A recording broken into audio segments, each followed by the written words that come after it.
Welcome to the channel. आज हम पढ़ेंगे dialogue between self and soul का next part, second part. First part हम पढ़ चुके हैं, चैनल पे मैंने अपलोड कर दिया था। अगर आपने नहीं देखा है तो वहाँ जाके ज़रूर देखिएगा। उसको पढ़ने के बाद ही ये वाला जो पार्ट है ये आपको समझ आएगा, ठीक है।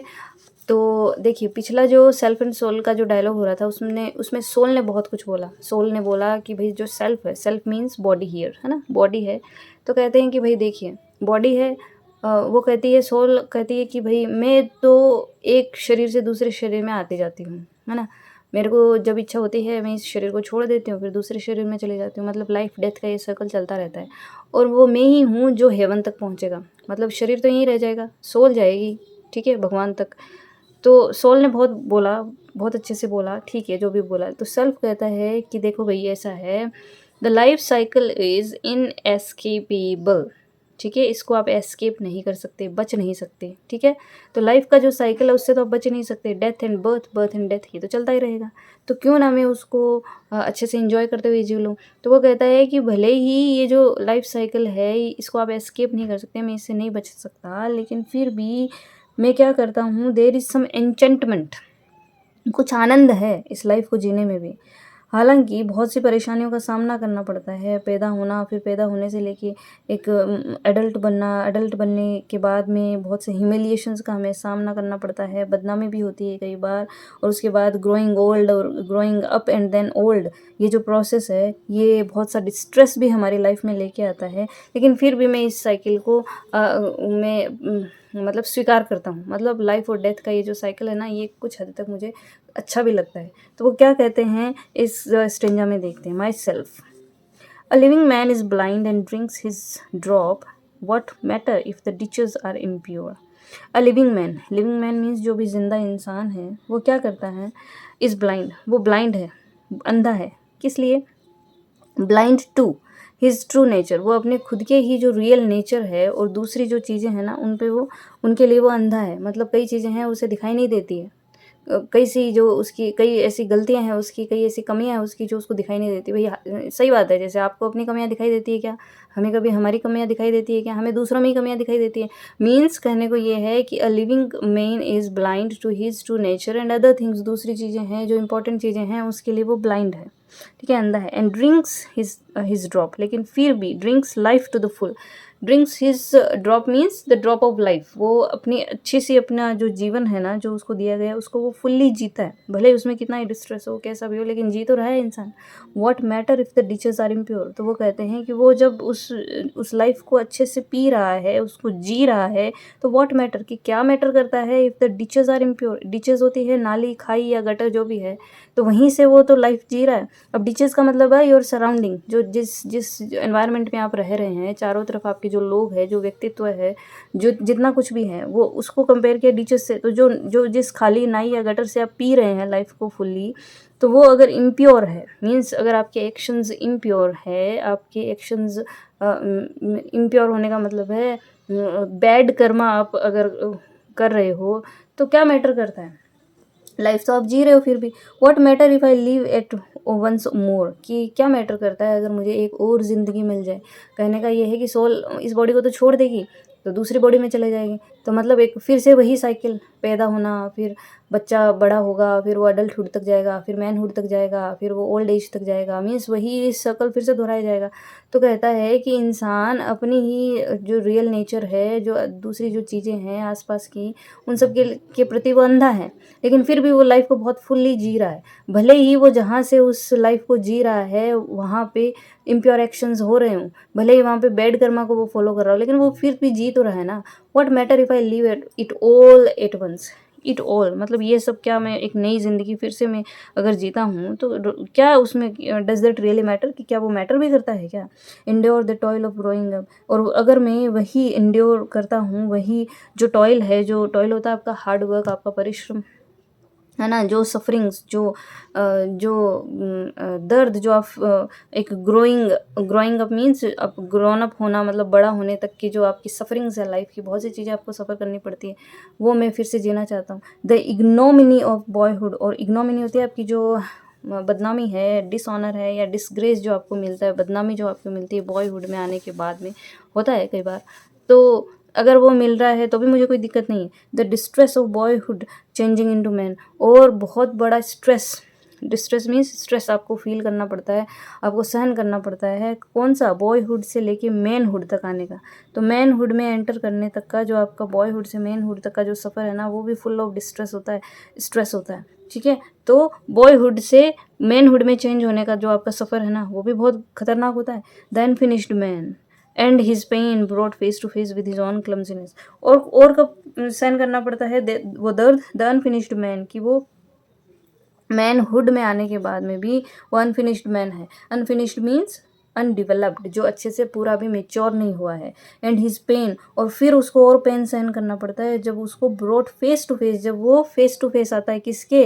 विद हिज ओन क्लमजीनेस, अपनी ही क्लमजीनेस के साथ उसको फेस टू फेस होना पड़ता है, उसको संभालना पड़ता है। अब क्लमजीनेस क्या है यहाँ पे? किसी चीज़ को संभाल ना पाना, है ना, मीन्स चीज़ों को हैंडल ना कर पाना, अपनी सिचुएशंस को हैंडल ना कर पाना। जो कुछ आपके चारों तरफ घटित हो रहा है उसको आप हैंडल नहीं कर पा रहे, और फिर हम उन जो क्लमजीनेस है उसको फेस टू फेस हमारे आती है तो हम कितना डिप्रेशन में आ जाते हैं, यार इतनी सी चीज़ मैं नहीं संभाल पाया, मतलब कितना डिस्ट्रेस है इस लाइफ में, लेकिन फिर भी मैं इस लाइफ को जीना चाहता हूँ।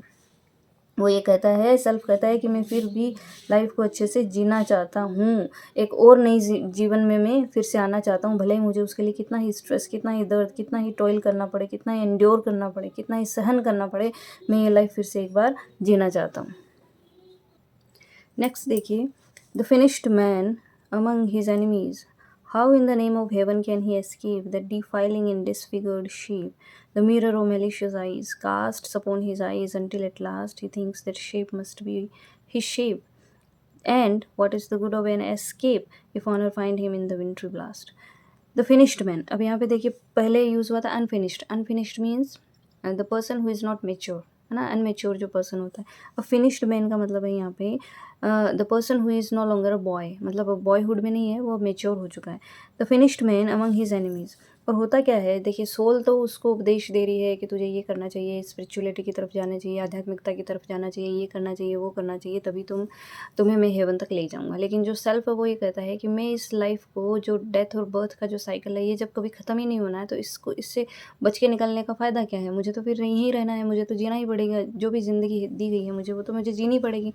आज नहीं तो कल मैं फिर नए जीवन में आना चाहता हूँ, नई बॉडी के साथ आना चाहता हूँ। तो द फिनिश्ड मैन, फिर वो कहते हैं कि जो फिनिश्ड मैन है, जो मेच्योर पर्सन है, अमंग हिज एनिमीज़, आना उसको उन्हीं एनिमीज़ के बीच में है। भाई आज जो टॉयल मैंने अपनी through out the life face की है, जो बच्चा जो है, एक छोटा सा जो बेबी है, किड है ना, उस एज से लेके जब ओल्ड होने तक की जो उसकी एज है, उस तक उसने कितना टॉयल, कितना स्ट्रेस लिया होगा, कितना डिस्ट्रेस के साथ वो बड़ा हुआ होगा। तो वो कहता है कि मुझे रहना तो इन्हीं एनिमीज़ के बीच में है, अमंग हिज एनिमीज़। उसके चारों तरफ उसके एनिमीज़ हैं, बहुत से दुश्मन हैं उसके चारों तरफ, गंदे जो लोग हैं, मतलब घटिया नीयत वाले जो गंदे लोग हैं, चारों तरफ हमारी जो सराउंडिंग है उसमें घटिया जो गंदे लोग हैं, एनिमीज़ हैं, उनको बोला है।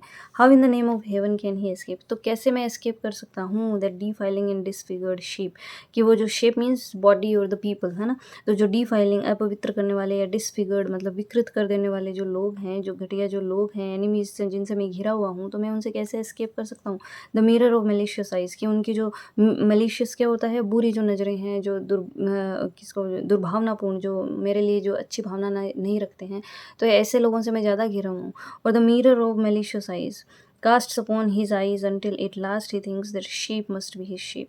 होता क्या है कि वो जो डिफाइलिंग और डिसफिगर्ड शेप्स हैं, the mirror of malicious eyes, कि उनका मिरर का मतलब है रिफ्लेक्ट होना, तो उनकी जो गंदी नज़रें हैं वो मेरी नज़रों में रिफ्लेक्ट होती है। इसका मतलब है कि उनकी गंदी नज़रें बहुत गंदे तरीके से वो मुझे देखते हैं, चारों तरफ मेरे एनिमीज़ हैं। कास्ट अपॉन हिज आइज़, कि वो जो गंदे लोग हैं, जो एनिमीज़ हैं, they cast their eyes upon me, मतलब उनकी नज़रें मुझ पे हैं। Until at last he thinks, और उसको फिर लास्ट में क्या लगता है, that shape must be his shape, कि वो जो गंदे जो लोगों के बीच में, जिनके बीच में मैं रह रहा हूँ, चारों तरफ कंपनी, जिनकी मेरे चारों तरफ जिनकी कंपनी है, जिन गंदे लोगों की, तो उनकी शेप मेरी शेप हो जानी है। कहने का मतलब ये है कि जब उनकी जो नेगेटिव वाइब्स अपन कह सकते हैं, उनकी चारों तरफ के अपने जो लोग हैं, ऐसा ही तो कहा जाता है कि हमारा जो वातावरण है, हमारा जो एनवायरनमेंट है, हम जैसे लोगों के बीच में रहते हैं वैसे ही हम हो जाते हैं। तो वो भी यही कह रहा है कि he thinks that ship must be his ship, कि जैसे लोग मेरे आस-पास हैं, जैसे उनकी नज़रें हैं, जो वो मेरे एनिमीज़ हैं या अच्छे हैं, जो भी है बुरे हैं। लेकिन वो एनिमीज़ का मतलब यहाँ पे है गंदे लोगों से, मीन्स जो अच्छे रास्ते पे ना चलने वाले जो लोग हैं। तो चारों तरफ मेरे वही लोग हैं, तो फिर उनकी शिप मेरी शिप हो जानी है, मीन्स उनके जैसा ही मैं हो जाऊँगा। And what is the good of an escape? तो फिर उस एस्केप करने का, इस बॉडी से भागने का, इस जीवन से भागने का मतलब क्या रह जाता है? If honour find him in the wintry blast, कि इसी विंटरी ब्लास्ट को मुझे सहन करना है। विंटरी ब्लास्ट मीन्स वो जो एक डेथ है, मीन्स जो अगर पैदा हुए हैं तो हम मरेंगे ही। तो विंटरी ब्लास्ट हियर मीन्स कि जैसे एक वॉरियर होता है ना, उस सेल्फ का कंपैरिज़न वॉरियर से किया गया है कि जैसे एक योद्धा होता है, वो बैटलफ़ील्ड में होता है ना, तो उसको पता है कि उसको विंटरी ब्लास्ट को फ़ेस करना ही पड़ेगा। विंटरी ब्लास्ट का मतलब है कि जो एकदम खतरनाक जो सर्दी है, जिसमें बर्फ़ वाले जो खतरनाक वो तूफ़ान चलते हैं, या बहुत ठंडी जो एकदम रूह को कंपा दे वैसे वाली ठंडी गंदी हवाएँ चलती हैं, तो वो विंटरी ब्लास्ट है। तो एक जो वॉरियर होता है, उसको पता है कि बैटलफ़ील्ड में अगर वो व्यक्ति आ गया है, तो उसको यहाँ से हो कभी भी मारा जा सकता है। कोई भी उसके सीने पे छुरा घोंप सकता है, कोई भी वो कैसे भी मर सकता है ना, उस विंटरी ब्लास्ट को, उस डेथ को वो फ़ेस कर सकता है। लेकिन क्योंकि उसका जो ऑनर है, उसका जो सम्मान है, उसको ये बताता है कि भई तुझे इस युद्ध के मैदान में डटे रहना है। इन द सेम वे जो हम जो सेल्फ है ना, जो बॉडी है, वो ये कहता है कि मेरा जो ऑनर है ना, वो मुझे बाइंड कर देता है कि मैं उस विंटरी ब्लास्ट को, मीन्स उस जो कुछ भी मैं सफ़र कर रहा हूँ, और at last that wintry blast means the wintry death, जो घटिया जो लाइफ़ मुझे मिलने वाली है, जो डेथ मुझे मिलने वाली है, उसको मुझे फ़ेस करना ही करना है। तो कहते हैं कि जीवन अगर मुझे मिल ही गया, लाइफ़ अगर मुझे मिल ही गया, तो क्यों ना मैं इसको वो जो आगे होने वाली जो चीज़ें हैं, या उन सबको मैं फ़ेस करूँ, बजाए इसके कि मैं एस्केप करूँ। तो क्योंकि ये क्यों कह रहा है सेल्फ ऐसा? वो ये कह रहा है कि मुझे अगर जीवन मिल गया है ना, तो मेरे चारों तरफ जो कुछ भी एनवायरनमेंट है, जो कुछ भी मेरी सराउंडिंग है, मुझे भी उनके जैसा ही होना पड़ेगा। तो मैं वैसा ही हो जाता हूँ। और चूँकि मैं इस लाइफ़ में आ चुका हूँ, मैं पैदा हो चुका हूँ, तो फिर मैं इस लाइफ़ को फुल्ली जीना चाहता हूँ। भले ही मुझे थोड़े इम्प्योर एक्शंस करने पड़े, मुझे बैड कर्मास भी करने पड़ जाते हैं, कई बार ऐसा होता है। लेकिन भले ही मुझे उस विंटरी ब्लास्ट तक, लास्ट में जो डेथ मुझे मिलने वाली है, भले ही वो घटिया लाइफ़ हो, घटिया डेथ हो, वो अपन कहते हैं ना कि ये इंसान ने तो बहुत बुरे कर्म किए, ये तो गंदी मौत मरेगा ये तो। कई बार होता है, कई कई इंसान इतने नीच होते हैं इस तरीके के, तो हम उनके लिए ऐसा यूज़ करते हैं। तो इन द सेम वे कि वो कहता है कि मैंने अगर मुझे मिल गया ना, तो ये मेरा ऑनर है कि मैं इस जीवन को अच्छे से बिताऊँ। भले ही मुझे कितना ही स्ट्रेस, कितना ही प्रॉब्लम्स का सामना करना पड़ रहा है। मुझे पता है कि उस विंटरी ब्लास्ट, उस डेथ को मुझे मिलना ही मिलना है एट लास्ट, अपनी ओल्ड एज में जाने के बाद या जब भी है, लेकिन फिर भी मैं इस जीवन को जीना चाहता हूँ। I am content to live it all again and yet again if it be life to pitch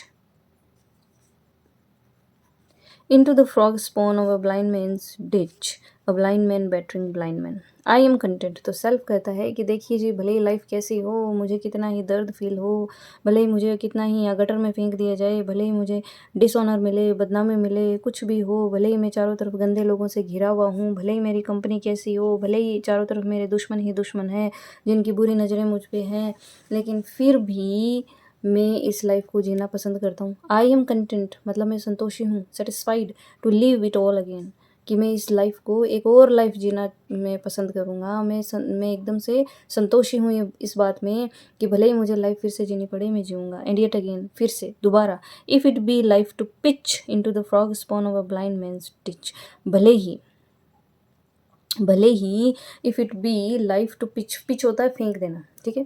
तो भले ही लाइफ मुझे फेंक देवे into the frog spawn, frog क्या होते हैं? मेंढक होते हैं, स्पॉन होते हैं उसके अंडे। तो भले ही फ्रॉग स्पॉन मतलब जहाँ पे मेंढकों ने खूब सारे अंडे दे रखे हों, ओवर ब्लाइंड मैन्स डिच, भले ही वो जो डिच है, वो जो खाई है, वो ब्लाइंड मैन की। ब्लाइंड मैन देखिए पहले स्टेंजा में आया था, वो क्या था?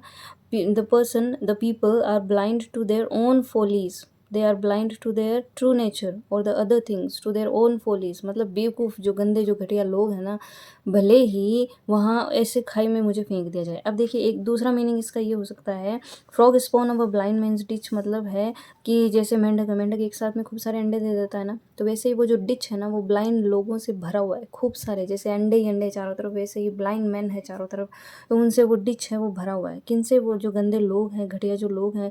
भले ही वो डिच जो है, वो जो खाई खाई है, जो कुआँ है, वो उन गंदे ब्लाइंड लोगों से भरा हुआ है, ठीक है? जैसे मेंढकों के खूब सारे अंडे भरे हुए रहते हैं ना एक एक जगह पे, वैसे भले ही वो ब्लाइंड लोगों से भरा हुआ हो, लेकिन भले ही लाइफ मुझे ऐसे डिच में फेंक दे, लेकिन फिर भी मैं ये चाहता हूँ कि मैं अपनी इस लाइफ को जी के बहुत खुश हूँ, और मैं एक और लाइफ भी मिल जाए ना मुझे, फिर भी मैं जीऊँगा। A blind man battering blind man, और वो जो ब्लाइंड मैन है ना, वो क्या कर रहे हैं, बेटर होता है मारपीट करना, लड़ाई झगड़ा भी हो सकता है, यहाँ पे फाइटिंग भी हो सकता है। तो एक ब्लाइंड इंसान है, एक मतलब एक जो इंसान है वो दूसरे इंसान से लड़ रहा है, और into that most fecund ditch of all, और फिर कह रहा है कि सबसे ज़्यादा वो जो फैकन डिच है ना, एक और डिच की वो बात कर रहा है, भले ही लाइफ मुझे उस डिच में फेंक देवे। और फैकंड क्या होता है, उपजाऊ, खूब सारा जहाँ पे प्रोडक्शन हो। तो हमें ये लगता है कि वो जो डिश है ना बहुत ज़्यादा प्रोड्यूसिंग है, सबसे ज़्यादा अच्छा वाला जो डिश है, मतलब वैसे देखा जाए तो हमें ये वो डिश बहुत अच्छा लगता है। कब?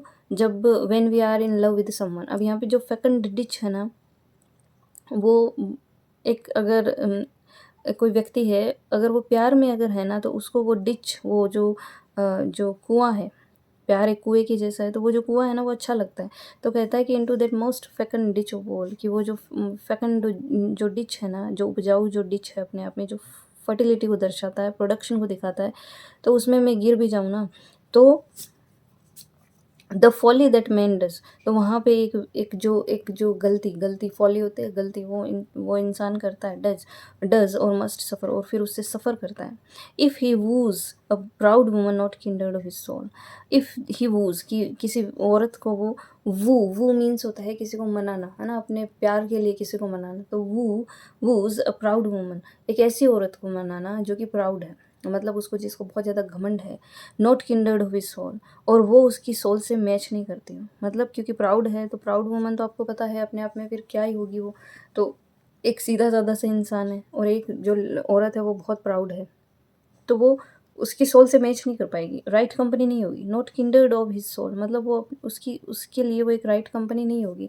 मतलब ऐसे व्यक्ति को प्यार कर लेना, ऐसी वुमन को प्यार कर लेना जो कि उसकी सोल से मैच ही नहीं करेगी, जो उसके लिए राइट कंपनी नहीं होगी, लेकिन फिर भी हमें जब when we are in love, हमें वो जो डिच है वो मोस्ट फेकंड लगता है, और यहीं पे आके इंसान गलती करता है। The folly that man does, यहाँ पे एक गलती इंसान करता है, और मस्ट सफ़र, फिर उसको सफ़र भी करना पड़ता है।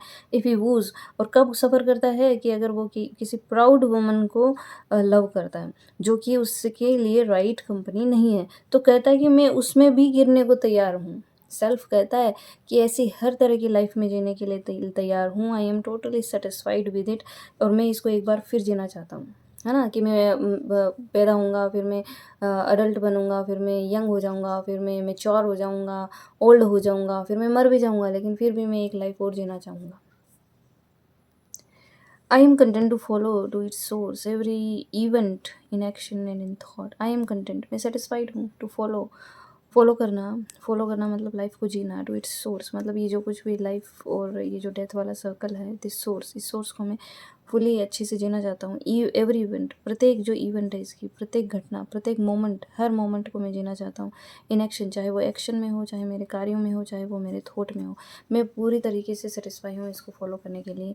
Measure the lot, measure the lot का मतलब है काउंट करना, उनको मापना, तोलना। किसको? मैंने जो कुछ भी अपने कर्म किए हैं, मैंने जो कुछ भी गलतियाँ की हैं, फॉली की है मैंने अपनी लाइफ में, उन सबको मैं मेजर करता हूँ। Forgive my self the lot, और फिर मैं अपने आप को माफ़ भी कर देता हूँ। When such as I cast out remorse, और जो उन गलतियों की वजह से जो पश्चाताप मुझे होता है ना, उसको भी मैं कास्ट आउट कर देता हूँ। And when such as I cast out remorse, जब मैं उस पश्चाताप होने वाले गलतियों की वजह से होने वाला जो पश्चाताप है, when I cast out it, so great sweetness flows into the breast. Breast means आपका जो अंतर्मन है, आपका जो दिल है, और आपका जो दिल है, उसमें क्या होता है, सो ग्रेट स्वीटनेस, इतना मतलब मधुरता, फ्लोज मतलब बहती है, कहने का मतलब है कि इतना सुकून आ जाता है, इतना कलेजे में मेरे ठंडक पड़ती है। वी मस्ट लाव एंड वी मस्ट सिंग, फिर वो कहता है कि भले ही लाइफ कैसी हो, अपने आप को माफ़ करते जाओ, और वी मस्ट लाव, हमें खूब हंसना चाहिए, एंड हमें खूब गाना चाहिए। We are blessed by everything, हमें तो सब कुछ मिला है। वी आर ब्लेस्ड, मतलब हमें इतना कुछ मिला है इस लाइफ में। Everything we look upon is blessed, और जहाँ कहीं भी हम देखते हैं वो हर चीज़ ब्लेस्ड है, मतलब ब्लेसिंग है।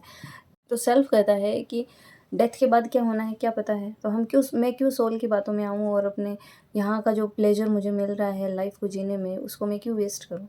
और अगर हम स्पर्म का जो इंटर मीनिंग है वो देखें तो ये मॉडर्निज़्म और आज के जो लोग हैं उन पे थोड़ा-सा इसके थ्रू प्रहार किया गया है कि सोल हमें स्पिरिचुअलिटी की तरफ जाने को कहता है, जबकि सेल्फ जो मॉडर्न इंसान है, मॉडर्निटी जो हमें वर्ल्डली प्लेज़र को फ़ॉलो करने में विश्वास करता है, वो स्पिरिचुअलिटी भगवान को और इनको मानने से थोड़ा मना कर देता है। आज के समय में ऐसा देखा भी गया है कि हम वर्ल्डली प्लेज़र की तरफ ज़्यादा जा रहे हैं और स्पिरिचुअलिटी से हम दूर होते जा रहे हैं। तो सेल्फ हमें क्या कहता है कि हमें गलतियाँ करते रहना चाहिए, जो कुछ भी हम कर रहे हैं उनको माफ़ करते जाओ, ये सारी चीज़ें साइड में रखते जाओ और खूब हँसो, मज़े करो, आनंद लो, खाओ, पियो, ऐश करो।